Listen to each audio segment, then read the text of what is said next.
ಪ್ರತಿದಿನ ನಾನು ಭಾವನ ಮಗನಿಗೆ ಹಾಲು ಕುಡಿಸಲು ಹೋದಾಗ ಭಾವ ನನ್ನ ಕೋಣೆಯಲ್ಲಿ ಬಂದು ನಿಲ್ಲುತ್ತಿದ್ದ.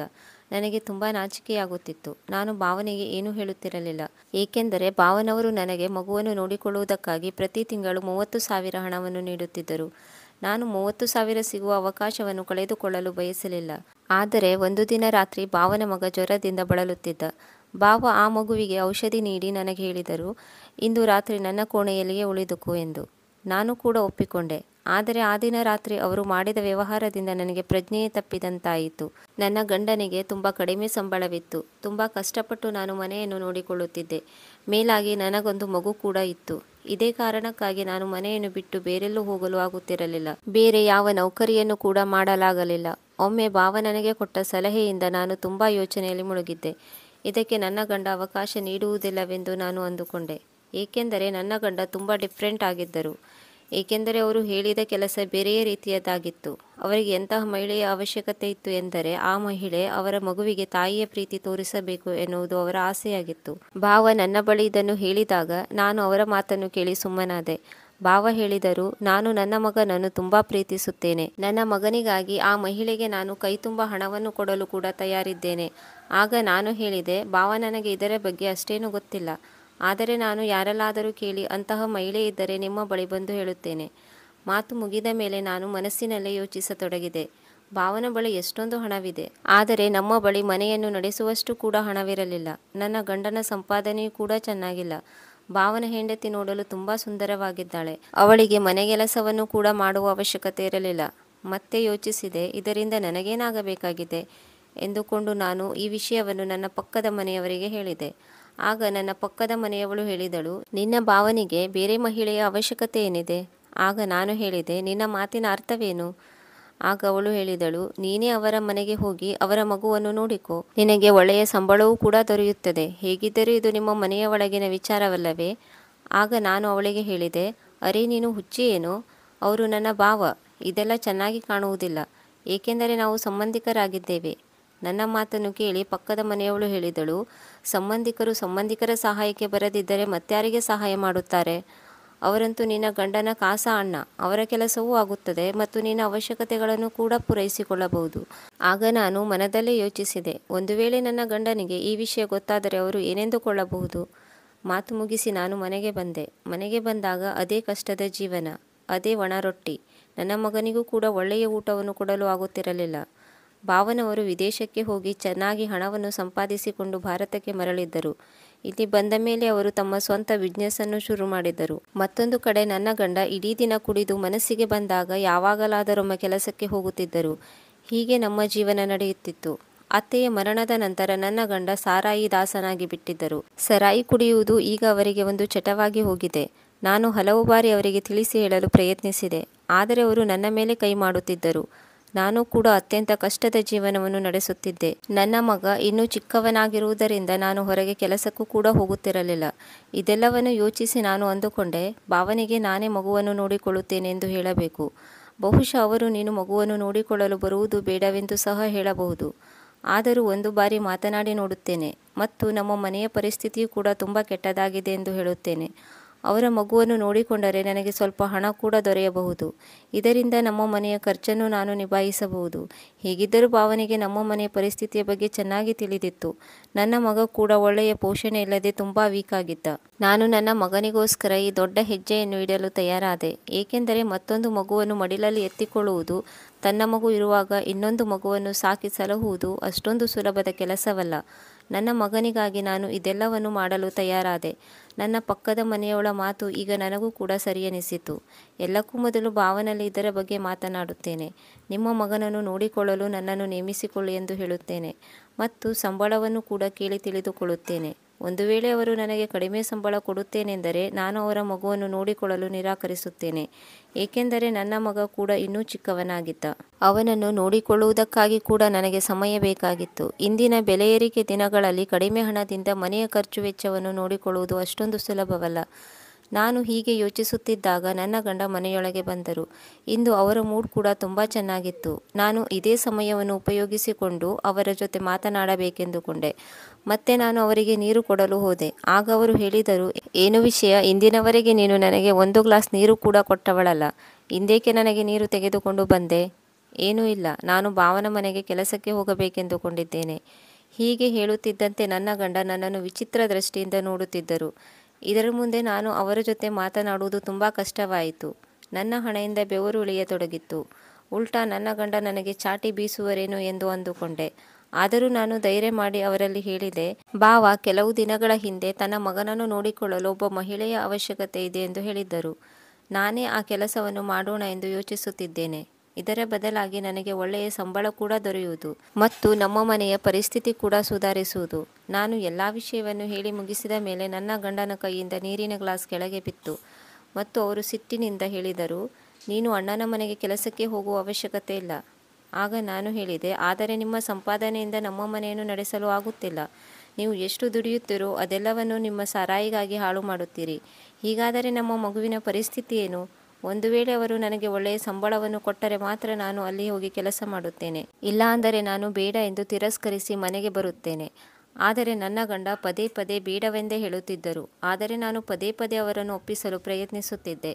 ನನ್ನ ಗಂಡ ಒಪ್ಪಿಕೊಳ್ಳದಿದ್ದಾಗ ನಾನು ಕೂಡ ಸಿಟ್ಟಿನಿಂದ ಹೇಳಿದೆ, ನಾಳೆಯಿಂದ ನೀವು ಪ್ರತಿದಿನ 500 ರೂಪಾಯಿಯನ್ನು ಮನೆ ಖರ್ಚಿಗಾಗಿ ಕೊಡಬೇಕು. ಒಂದು ವೇಳೆ ನೀವು ಆ ಹಣವನ್ನು ಕೊಡಲು ಸಾಧ್ಯವಾಗದಿದ್ದರೆ ಮನೆಗೆ ಬರಬೇಡಿ, ಅಲ್ಲೇ ಕುಡಿದು ಎಲ್ಲಾದರೂ ಬಿದ್ದುಕೊಂಡಿರಿ. ನನ್ನ ಮಾತು ಕೇಳಿ ನನ್ನ ಗಂಡ ಹೇಳಿದರು, ಇದೇನು ಮಾತನಾಡುತ್ತಿದ್ದೀಯಾ? ಆಗ ನಾನು ಹೇಳಿದೆ, ನೀವು ಹಾಗೆ ಹೇಳುತ್ತಿದ್ದೀರಿ ಎಂದಾದರೆ ನಾನು ಹೀಗೆ ಹೇಳಬೇಕಾಗುತ್ತದೆ. ಈ ಮನೆಯಲ್ಲಿ ನನ್ನ ಹಾಗೂ ಮಗುವಿನ ಖರ್ಚು ವೆಚ್ಚವನ್ನು ಸರಿದೂಗಿಸಲು ನನ್ನಿಂದ ಸಾಧ್ಯವಾಗುತ್ತಿಲ್ಲ.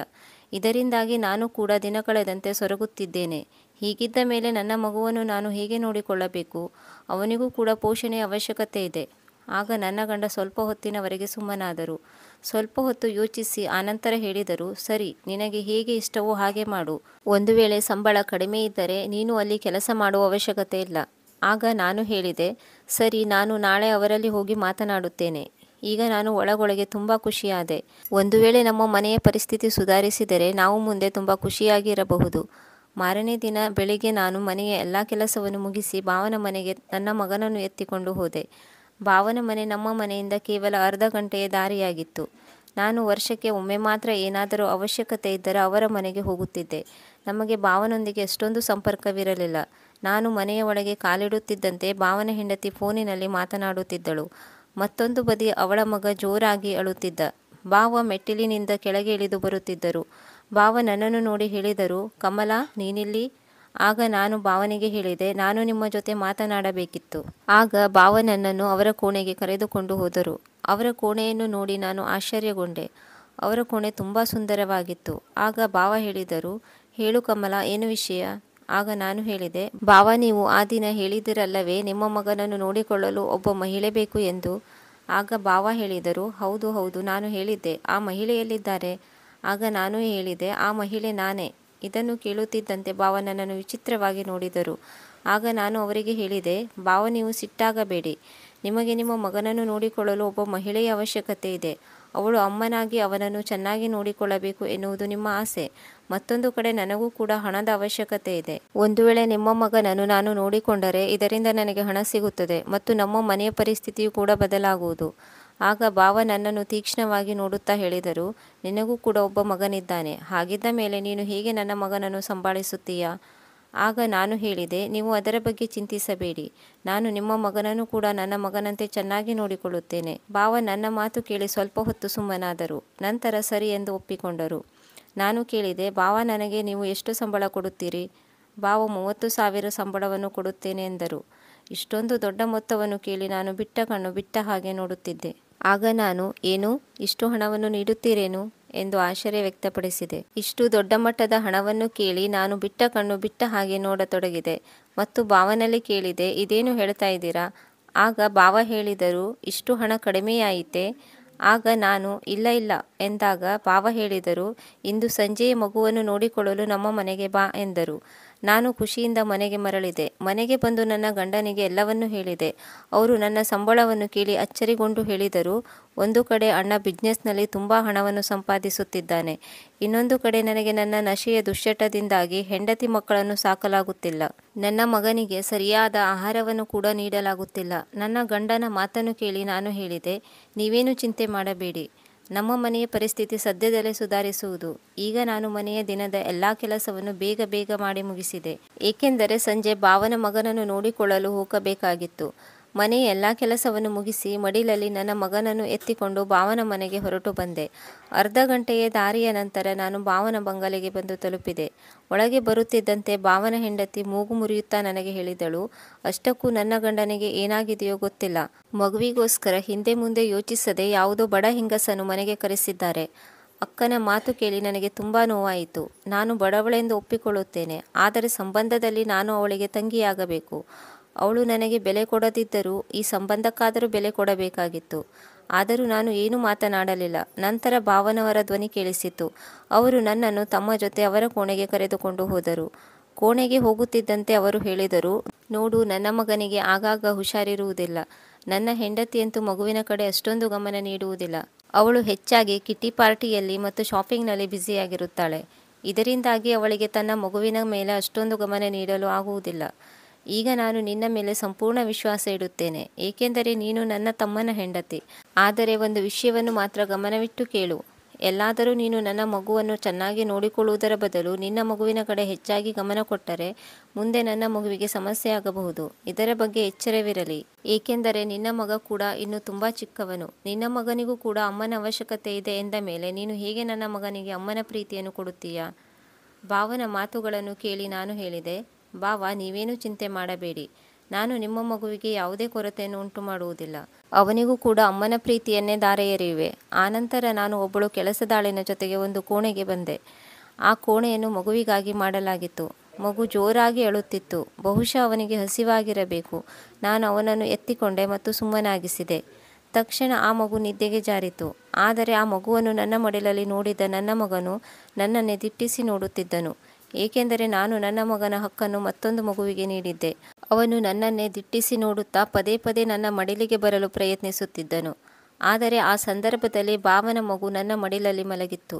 ನಾನು ಪದೇ ಪದೇ ಆ ಮಗುವನ್ನು ಮಲಗಿಸಲು ಪ್ರಯತ್ನಿಸುತ್ತಿದ್ದೆ.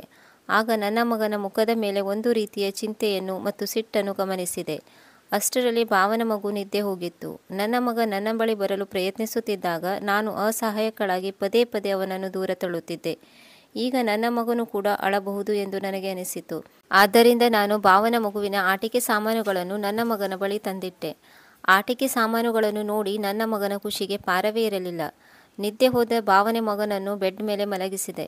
ಕೋಣೆಯಲ್ಲಿ AC ಕೂಡ ಆನ್ ಆಗಿತ್ತು. ಮತ್ತೆ ನನ್ನ ಮಗನಿಗೂ ಕೂಡ ಈಗ ಹಸಿವಾಗತೊಡಗಿತ್ತು. ನನ್ನ ಮಗನಿಗೂ ಕೂಡ ಸರಿಯಾದ ಸಮಯಕ್ಕೆ ಮಲಗುವ ಅಭ್ಯಾಸವಿದ್ದರಿಂದ ಅವನನ್ನು ಕೂಡ ಈಗ ನಾನು ಮಲಗಿಸಿದೆ. ಆದರೆ ನನ್ನ ಮಗುವನ್ನು ಎಲ್ಲಿ ಮಲಗಿಸಲಿ ಎಂದು ಯೋಚಿಸತೊಡಗಿದೆ. ಏಕೆಂದರೆ ಅದು ಭಾವನ ಮಗು ಮಲಗುವ ಬೆಡ್ ಆಗಿತ್ತು. ನಂತರ ನಾನು ನನ್ನ ಮಗುವನ್ನು ನೆಲದ ಮೇಲೆಯೇ ಮಲಗಿಸಿ ನಾನು ಕೂಡ ಪಕ್ಕದಲ್ಲಿ ಒರಗಿಕೊಂಡೆ. ನಾನು ಮಲಗಿ ಕೆಲವೇ ಕ್ಷಣಗಳಾಗಿದ್ದವು. ಆಗ ಕೋಣೆಯ ಬಾಗಿಲು ತೆರೆಯಿತು. ಒಬ್ಬಳು ಕೆಲಸದಾಳು ಕೋಣೆಯೊಳಗೆ ಬಂದಿದ್ದಳು. ಅವಳ ಕೈಯಲ್ಲಿ ಹಾಲಿನ ಗ್ಲಾಸ್ ಇತ್ತು. ಅವಳು ಹಾಲನ್ನು ನನ್ನ ಕೈಗೆ ನೀಡಿದಳು. ನಾನು ಅಚ್ಚರಿಯಿಂದ ಅವಳನ್ನೇ ನೋಡಿದೆ. ಆಗ ಅವಳು ಹೇಳಿದಳು, ಮಾಲೀಕರು ಈ ಹಾಲನ್ನು ನಿಮಗೆ ನೀಡಲು ಹೇಳಿದ್ದಾರೆ. ಸ್ವಲ್ಪ ಹೊತ್ತಿನಲ್ಲಿ ನಿಮಗೆ ಹಣ್ಣು ಹಂಪಲುಗಳನ್ನು ಕೂಡ ತಂದು ಕೊಡುತ್ತೇವೆ. ಅದೆಲ್ಲವನ್ನು ಕೂಡ ನೀವೇ ತಿನ್ನಬೇಕು. ಇದನ್ನು ಕೇಳಿ ನಾನು ಅಚ್ಚರಿಯಿಂದ ಹೇಳಿದೆ, ಇದೆಲ್ಲವನ್ನು ನಾನು ಹೇಗೆ ತಿನ್ನಲಿ? ಆಗ ಕೆಲಸದಾಳು ಹೇಳಿದಳು, ಇದು ಮಾಲೀಕರ ಆಜ್ಞೆ. ನೀವು ಚೆನ್ನಾಗಿ ತಿಂದು ಆರೋಗ್ಯವಾಗಿದ್ದರೆ ಅವರ ಮಗುವು ಕೂಡ ಆರೋಗ್ಯವಾಗಿರುವುದು ಎಂದು ಹೇಳಿದ್ದಾರೆ. ಅವರ ಮಾತನ್ನು ಕೇಳಿ ನಾನು ಹಾಲನ್ನು ಕುಡಿದೆ. ಸರಿಯಾಗಿ 1 ವರ್ಷದ ನಂತರ ನಾನು ಹಾಲನ್ನು ಕುಡಿಯುತ್ತಿದ್ದೆ. ಪ್ರತಿದಿನ ನಾನು ಅರ್ಧಂಬರ್ಧ ಹಾಲಿನಿಂದ ಮಾಡಿದ ತಿಳಿ ಚಹಾವನ್ನು ಮಾತ್ರ ಕುಡಿಯುತ್ತಿದ್ದೆ. ಹೀಗೆ ಯೋಚಿಸುತ್ತಾ ನನ್ನ ಕಣ್ಣಲ್ಲಿ ಕಣ್ಣೀರು ಇಳಿಯಿತು. ದಿನ ಕಳೆದಂತೆ ಹೇಗೆ ಮನುಷ್ಯನ ಬಾಳಿನಲ್ಲಿ ಬದಲಾವಣೆಯಾಗುತ್ತದೆ. ಅಂದು ಒಂದು ಹೊತ್ತಿನ ಊಟಕ್ಕಾಗಿ ಪರದಾಡುತ್ತಿದ್ದ ನಾನೆಲ್ಲಿ, ಮತ್ತು ಇಂದು ನನ್ನ ಎಲ್ಲ ಬೇಕು ಬೇಡಗಳೊಂದಿಗೆ ಅವುಗಳ ಮುಂದೆ ಕುಳಿತಿರುವ ನಾನೆಲ್ಲಿ? ಕೇವಲ ನನ್ನ ಭಾವನ ಮಗುವಿನಿಂದಾಗಿ ಇದೆಲ್ಲ ಸಂಭವಿಸಲು ಸಾಧ್ಯವಾಯಿತು. 4-5 ದಿನಗಳಲ್ಲಿ ನನ್ನ ಆರೋಗ್ಯ ತುಂಬ ಸುಧಾರಿಸತೊಡಗಿತು. ಆದರೆ ನಾನು ಒಂದನ್ನು ಮಾತ್ರ ನೋಟಿಸ್ ಮಾಡಿದ್ದೆ. ನಾನು ಭಾವನ ಮಗುವಿಗೆ ಯಾವಾಗ ಹಾಲು ಕುಡಿಸಲು ರೂಮಿಗೆ ಕರೆದುಕೊಂಡು ಬರುತ್ತೇನೆಯೋ ಆಗ ಸ್ವಲ್ಪ ಹೊತ್ತಿನಲ್ಲೇ ಏನಾದರೂ ನೆಪ ಒಡ್ಡಿ ಭಾವ ಕೋಣೆಯೊಳಗೆ ಬರುತ್ತಿದ್ದರು ಮತ್ತು ನನ್ನನ್ನು ವಿಚಿತ್ರವಾಗಿ ನೋಡುತ್ತಿದ್ದರು. ಆಗ ನಾನು ತಳಮಳಗೊಂಡು ಅವರ ಮಗುವನ್ನು ಮಡಿಲಿನಿಂದ ಕೆಳಗೆ ಇಳಿಸುತ್ತಿದ್ದೆ. ಆಗ ಭಾವ ತನ್ನ ಮಗುವಿನ ಆರೋಗ್ಯದ ಬಗ್ಗೆ ಕೇಳುತ್ತಿದ್ದರು. ನನ್ನ ಭಾವನ ಈ ನಡವಳಿಕೆಯಿಂದ ನನಗೆ ಒಂದು ರೀತಿಯ ಕಸಿವಿಸಿಯಾಗುತ್ತಿತ್ತು. ಅವರೇಕೆ ಕೋಣೆಯೊಳಗೆ ಹೇಳದೆ ಕೇಳದೆ ಬರುತ್ತಿದ್ದಾರೆ? 4-5 ದಿನಗಳವರೆಗೆ ಭಾವ ಹೀಗೆ ಮಾಡುತ್ತಿದ್ದಾಗ ನಾನು ಒಂದು ದಿನ ಸಿಟ್ಟಿನಲ್ಲಿ ಕೇಳಿಯೇ ಬಿಟ್ಟೆ. ನೋಡಿ, ನೀವು ಪದೇ ಪದೇ ಕೋಣೆಯೊಳಗೆ ಏಕೆ ಬರುತ್ತೀರಿ? ಇದು ನನಗೆ ಇಷ್ಟವಾಗುವುದಿಲ್ಲ. ನನ್ನ ಮಾತು ಕೇಳಿ ಅವರ ಹಣೆಯ ಮೇಲೆ ಬೆವರಿನ ಹನಿ ಮೂಡಿತು ಮತ್ತು ಹೇಳಿದರು, ನಾನೊಂದು ಮಾತು ಹೇಳಲೇ? ಆಗ ನಾನು ಹೇಳಿ ಎಂದೆ. ನೋಡಿ, ನಾನು ನನ್ನ ಮಗು ಆರೋಗ್ಯವಾಗಿರಲಿ ಎಂದು ನಿಮಗೆ ತಿನ್ನಲು ಕುಡಿಯಲು ಇದನ್ನೆಲ್ಲ ಕೊಡುತ್ತಿದ್ದೇನೆ. ನೀನು ನನ್ನ ಮಗನನ್ನು ಚೆನ್ನಾಗಿ ನೋಡಿಕೊಳ್ಳುವುದರ ಬದಲು ನಿನ್ನ ಮಗುವಿನ ಕಡೆ ಹೆಚ್ಚು ಗಮನ ನೀಡಬಹುದು ಮತ್ತು ನಿನ್ನ ಮಗುವನ್ನು ಚೆನ್ನಾಗಿ ಆರೈಕೆ ಮಾಡಬಹುದು ಎಂದು ನನಗೆ ಅನಿಸುತ್ತಿದೆ. ನಾನು ಹಣ ಖರ್ಚು ಮಾಡುತ್ತಿರುವುದು ನಿಮ್ಮ ಮಗುವಿಗಾಗಿ ಅಲ್ಲ, ಬದಲಾಗಿ ನನ್ನ ಮಗುವಿಗಾಗಿ ಖರ್ಚು ಮಾಡುತ್ತಿದ್ದೇನೆ. ಇದನ್ನು ಕೇಳಿ ನನ್ನ ತಲೆ ತಿರುಗಿದಂತಾಯಿತು. ಅವರೇನು ತಿಳಿದುಕೊಂಡಿದ್ದಾರೆ? ನಾನು ಅಷ್ಟೊಂದು ಅಪ್ರಾಮಾಣಿಕಳೇ? ಅವನ ಮಗುವನ್ನು ಚೆನ್ನಾಗಿ ನೋಡಿಕೊಳ್ಳುವುದನ್ನು ಬಿಟ್ಟು ಕೇವಲ ನನ್ನ ಮಗುವಿನ ಬಗ್ಗೆ ಲಕ್ಷ್ಯ ವಹಿಸುತ್ತಿದ್ದೇನೆಯೇ? ಅವನ ಮಗುವಿನ ಬಗ್ಗೆ ಲಕ್ಷ್ಯವೇ ವಹಿಸುವುದಿಲ್ಲ. ಅವನ ಮಗು ಯಾವಾಗಲೂ ಹಸುವಿನಿಂದಲೇ ಇರುತ್ತದೆ. ಅದಕ್ಕೆ ಏನು ತಿನ್ನಲು ಕೊಡುತ್ತಿಲ್ಲ, ಹಾಲು ಕುಡಿಸುತ್ತಿಲ್ಲ. ಕೇವಲ ನನ್ನ ಮಗನನ್ನು ಮಾತ್ರ ಚೆನ್ನಾಗಿ ನೋಡಿಕೊಳ್ಳುತ್ತಿದ್ದೇನೆ ಎನ್ನುವಂತೆ ಮಾತನಾಡುತ್ತಿದ್ದಾರೆ. ಆಗ ನಾನು ಹೇಳಿದೆ, ಭಾವ, ನಾನು ಅವಶ್ಯವಾಗಿ ಬಡವಳು ಹೌದು, ಆದರೆ ನಾನು ನೀವು ಅಂದುಕೊಂಡಷ್ಟು ಅಪ್ರಾಮಾಣಿಕಳಲ್ಲ. ಅನ್ನ ಕೊಟ್ಟ ನಿಮಗೆ ಯಾವ ರೀತಿ ಒಳ್ಳೆಯದು ಮಾಡಬೇಕೆಂದು ನನಗೆ ಚೆನ್ನಾಗಿ ಗೊತ್ತಿದೆ. ಉಪ್ಪು ತಿಂದ ಮನೆಗೆ ದ್ರೋಹ ಬಗೆಯಲಾರೆ. ಒಂದು ವೇಳೆ ನಿಮಗೆ ನನ್ನ ಬಗ್ಗೆ ಹಾಗೆ ಅನಿಸುತ್ತಿದ್ದರೆ ಸರಿ, ನೀವು ಬೇರೊಬ್ಬರನ್ನು ಕೆಲಸಕ್ಕೆ ನೇಮಿಸಿಕೊಳ್ಳಿ. ಇಷ್ಟು ಹೇಳಿ ನಾನು ನನ್ನ ಮಗುವನ್ನು ಎತ್ತಿಕೊಂಡು ಹೊರಗಡೆ ಬರಲು ಶುರು ಮಾಡಿದೆ. ಭಾವ ಹಿಂದಿನಿಂದ ನನ್ನನ್ನು ಎಷ್ಟೇ ಕೂಗಿದರೂ ನಾನು ತಿರುಗಿ ಕೂಡ ನೋಡಲಿಲ್ಲ. ಅಲ್ಲಿಂದ ನಾನು ಮನೆಗೆ ಹೊರಟು ಬಂದೆ. ನಾನೊಬ್ಬಳು ಬಡವಳಾಗಿದ್ದೆ, ಆದರೆ ಅಸಹಾಯಕಳಾಗಿರಲಿಲ್ಲ. ಬದಲಾಗಿ ನಾನು ಸ್ವಾಭಿಮಾನಿಯಾಗಿದ್ದೆ. ಇಷ್ಟೆಲ್ಲ ಮಾತು ಕೇಳಿದ ಮೇಲೂ ನಾನೇಕೆ ಅಲ್ಲಿ ಇರಬೇಕು? ನಾನು ನನ್ನ ಮಗುವಿನ ನಿಜವಾದ ಹಕ್ಕನ್ನು ಈಗ ಅವನಿಗೆ ನೀಡತೊಡಗಿದೆ. ಅವನಿಗೆ ತನ್ನ ಸ್ವಂತ ಅಮ್ಮನ ಪ್ರೀತಿಯನ್ನು ನೀಡುತ್ತಿದ್ದೆ ಮತ್ತು ಅವನನ್ನು ಚೆನ್ನಾಗಿ ನೋಡಿಕೊಳ್ಳತೊಡಗಿದೆ. ನಾನು ಎಲ್ಲಿಯವರೆಗೆ ಅಲ್ಲಿದ್ದೇನೋ ಆಗ ಭಾವನ ಮಗನನ್ನೇ ಚೆನ್ನಾಗಿ ನೋಡಿಕೊಳ್ಳುತ್ತಿದ್ದೆ. ಅವನ ಆಟಿಕೆ ಸಾಮಾನುಗಳನ್ನು ನನ್ನ ಮಗುವಿಗೆ ಬದಲಿ ಬದಲಿ ಮಾಡಿ ನೀಡುತ್ತಿದ್ದೆ. ಇದರ ಅರ್ಥ ನಾನು ಸ್ವತಃ ನನ್ನ ಮಗುವನ್ನು ಚೆನ್ನಾಗಿ ನೋಡಿಕೊಳ್ಳುವುದರ ಬದಲಾಗಿ ಭಾವನ ಮಗುವನ್ನೇ ಚೆನ್ನಾಗಿ ನೋಡಿಕೊಳ್ಳುತ್ತಿದ್ದೆ. ಅಂದರೆ ನನ್ನ ಮಗುವಿನ ಹಕ್ಕನ್ನು ನಾನು ಭಾವನ ಮಗುವಿಗೆ ನೀಡುತ್ತಿದ್ದೆ.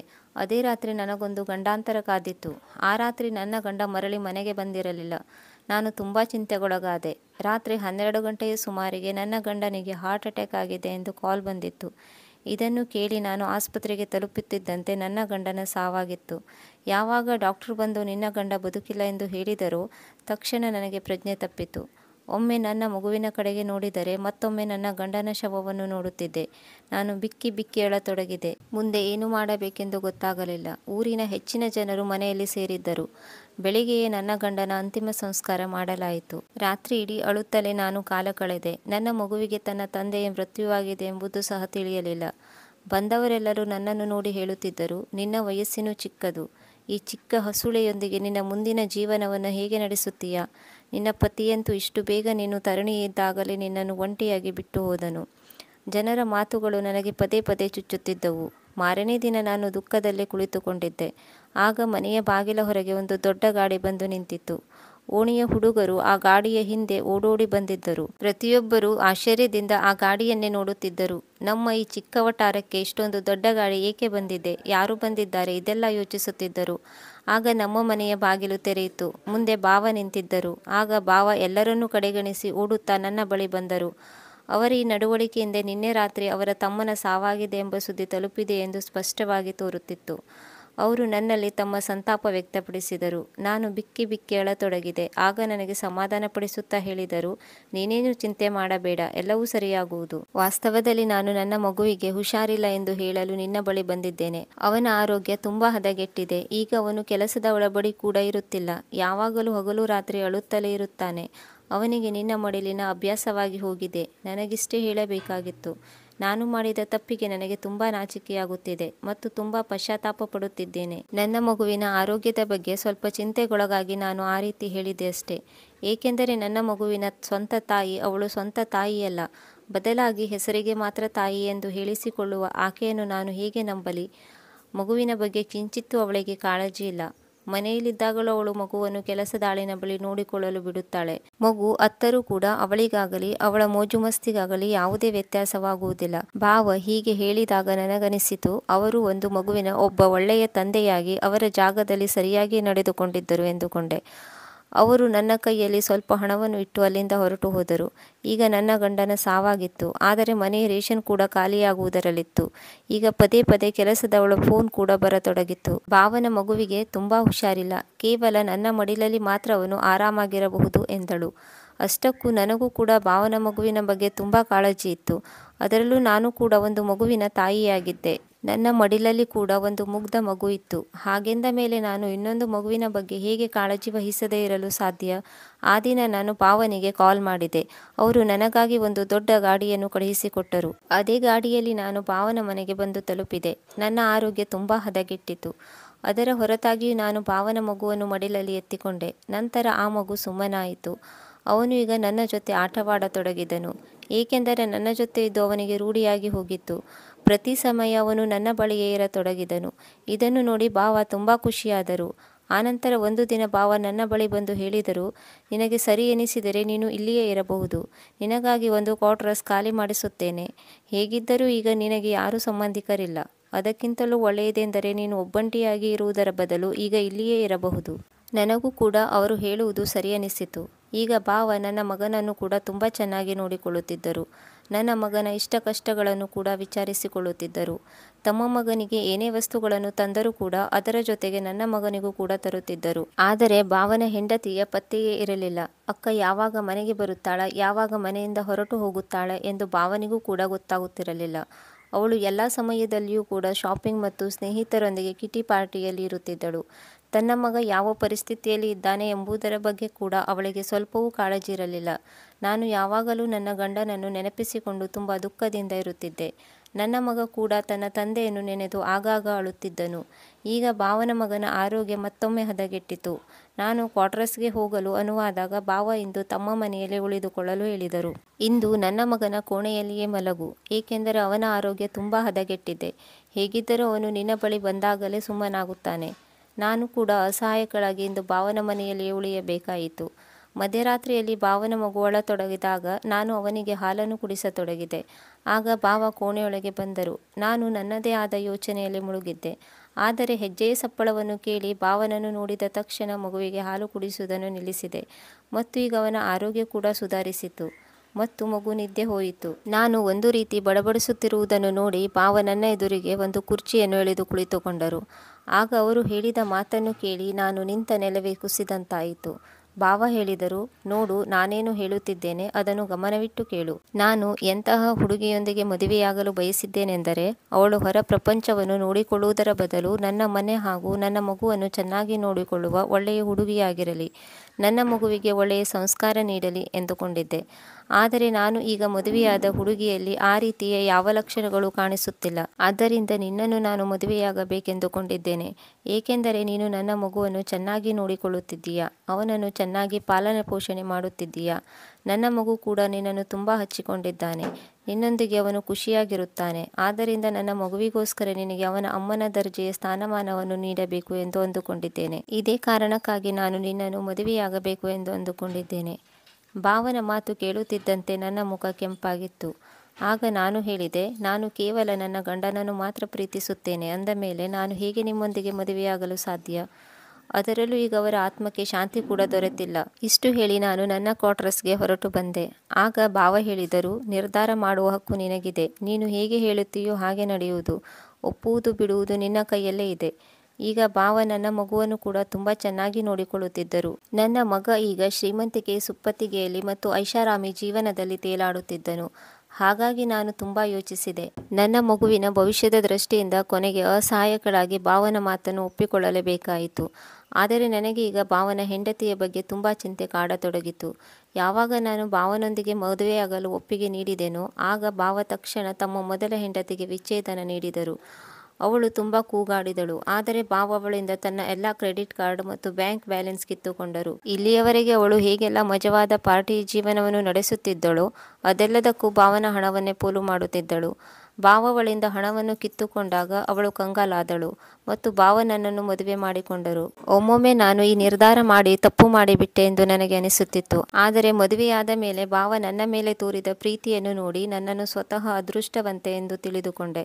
ಬಹುಶಃ ನನ್ನ ಅದೃಷ್ಟದಲ್ಲಿ ಇದೇ ಬರೆದಿರಬೇಕು. ನನ್ನ ಮಗನಿಗೆ ತಂದೆಯ ಪ್ರೀತಿ ಕೂಡ ದೊರೆಯಿತು. ಮತ್ತೊಂದು ಕಡೆ ಭಾವನ ಮಗುವಿಗೆ ತಾಯಿಯ ಪ್ರೀತಿ ಕೂಡ ದೊರೆಯಿತು. ನಾನು ದೇವರಿಗೆ ತುಂಬಾ ಧನ್ಯವಾದ ಹೇಳಲು ಬಯಸುತ್ತೇನೆ. ಏಕೆಂದರೆ ಅವನು ನನ್ನ ಜೀವನದ ಕೊನೆಗೊಂಡ ಪಥದಲ್ಲಿ ಸಾಗಲು ಹೆದರುತ್ತಿದ್ದ ನನಗೆ ಆ ದಾರಿಯಲ್ಲಿ ಸಾಗಲು ಅವಕಾಶ ಕಲ್ಪಿಸಿದನು ಮತ್ತು ನನ್ನ ಜೀವನದಲ್ಲಿ ಇನ್ನೂ ಹೆಚ್ಚಿನ ಸುಖ, ಶಾಂತಿ ಮತ್ತು ಸಮೃದ್ಧಿಯನ್ನೇ ವೃದ್ಧಿಸಿದನು. ಪ್ರಿಯ ವೀಕ್ಷಕರೇ, ನಿಮಗೆ ಈ ಕಥೆ ಇಷ್ಟವಾಗಿದ್ದಲ್ಲಿ ಇದಕ್ಕೊಂದು ಲೈಕ್ ಕೊಡಿ, ಕಮೆಂಟ್ ಮಾಡಿ, ಶೇರ್ ಮಾಡಿ ಮತ್ತು ಸಬ್ಸ್ಕ್ರೈಬ್ ಮಾಡಿ. ಮುಂದಿನ ಕಥೆಯೊಂದಿಗೆ ಮತ್ತೆ ಭೇಟಿಯಾಗೋಣ. ಕತೆ ಕೇಳಿದ್ದಕ್ಕೆ ಧನ್ಯವಾದಗಳು.